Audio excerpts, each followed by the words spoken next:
লংলা আধুনিক degree college 25 বছর হাঁটি হাঁটি পা করে পেরিয়ে যাচ্ছে। এরই মধ্যে আমরা লংলা আধুনিক ডিগ্রি কলেজের রজত জয়ন্তী ও পুনর্মিলনী 2024 এই অনুষ্ঠানটি সময় গড়িয়ে আমরা 25-এ চলে এসেছি। 25-এর এই দ্বার প্রান্তে এসে আমরা খুবই আনন্দিত যে লংলা আধুনিক ডিগ্রি কলেজ অত্যন্ত সাবলীলভাবে, নান্দনিকভাবে, সুন্দরভাবে, অত্যন্ত সুপরিকল্পিতভাবে, সুশৃঙ্খলভাবে এই অনুষ্ঠানটি করতে যাচ্ছে।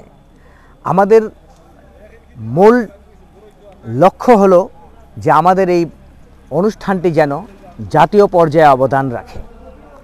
এই অবদান রাখার একটা লক্ষ্য উদ্দেশ্য নিয়ে আমাদের যাত্রা।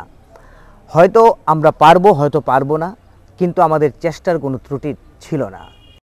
আমরা গতানুগতিক শিক্ষার মধ্যে লংলা আধুনিক ডিগ্রি কলেজ পরিচালিত হয় না, কারণ এটার প্রতিষ্ঠাকালীন সময় থেকেই যেহেতু এর নাম আধুনিক, এর নামের সাথে আধুনিক আছে, সেহেতু সেই আধুনিকতার যে বা বর্তমানের যে ধারাবাহিকতা আছে, যে প্রবাহ আছে, সেটা ধারণ করে লংলা আধুনিক ডিগ্রি কলেজ।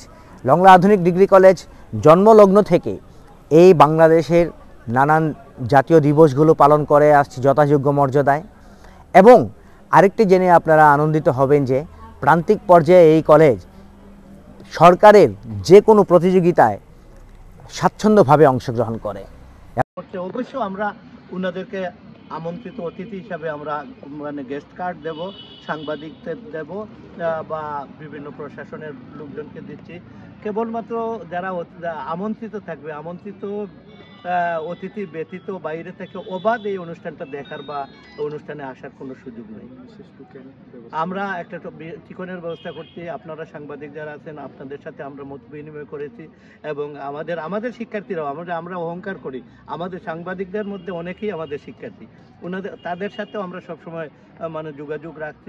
ওই যে আপনি যে কথাটা বলছিলেন যে এটা একটা অবাধ অনুষ্ঠান না, কারণ কষ্ট পাওয়ার কথা না, আর কষ্ট পেলেও আমার কিছু করার নেই, কারণ এটা একটা সংরক্ষিত অনুষ্ঠান। এখানে রজত জয়ন্তী পুনর্মিলনী শিক্ষার্থীদের রেজিস্ট্রেশনের মাধ্যমে হচ্ছে, কেবল রেজিস্ট্রিকৃত শিক্ষার্থীরাই এখানে থাকবে এবং আমাদের আমন্ত্রিত অতিথিরাই থাকবেন। আশা করি আমাদের এখানে ওই নিরাপত্তার বিষয়টা আমি বলেছি, যেটা আমরা পুলিশ, র্যাব, সেনাবাহিনী সকলের সাথে সহযোগিতা করেছে এবং সকলেই আমাদেরকে আশ্বাস দিচ্ছেন যে আমাদেরকে সহযোগিতা দেবেন। তারপর আমি আনসার বিডিবির সাথেও যোগাযোগ করেছি।